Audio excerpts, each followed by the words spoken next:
Howdy y'all, Banjo Ben here. I wanted to take a moment and show you one of my favorite features on the website. And I think that this is one that folks may overlook, and you don't want to do that because this is very, very helpful. And what I'm talking about are the learning tracks. Now I have learning tracks for each skill level, for each instrument. I want to show you how to use those.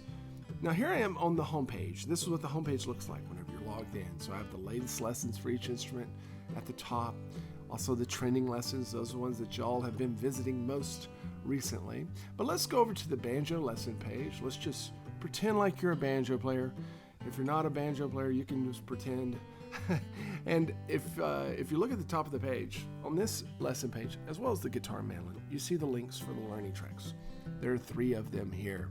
And what's cool about these is that all of the lessons on the site, so for instance for banjo, all of the banjo lessons are categorized in one of these 3 checklists. So this is a comprehensive way to view all of the lessons, or a systematic way I should say, because all of your lessons are listed here on the banjo lesson page, and you have all of these filters on the left margin that you can filter by and narrow down your selections depending on what you want to watch.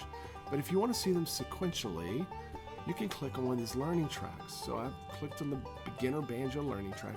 And the beginner tracks are made for you to follow sequentially, starting at the very beginning. Of course, you have liberty in that. If you see something you think you already know, you can skip it. Or if there's a subject that you don't necessarily want to concentrate on now, you can skip it. But what's cool about this is that each one of these lesson titles can be clicked on. You can be taken directly to that lesson. So minor mingle, for instance. And this is where I show you how to use your minor chords and work them into songs. So after you watch this lesson, you can mark it complete if you want, right here on this lesson page. You click that little square, and then I can also go back to the beginner banjo learning track, and I will see there that minor mingle is checked off. That means that I've completed it. I felt like that I have mastered that subject material. And that way, you can leave the site, come back later, and you're not going to be able to remember everything that you watched, but now you can keep track of it. If you watch something and you decide, well, I don't think that I've mastered that, you can unclick it and watch it for later.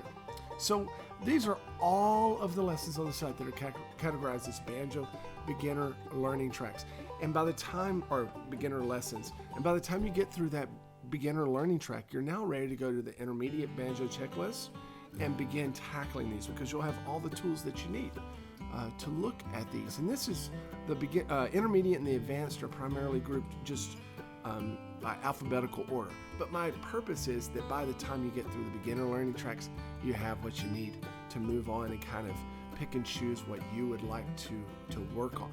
So check those out. They're at the top of each instrument's learning page. There they are for guitar.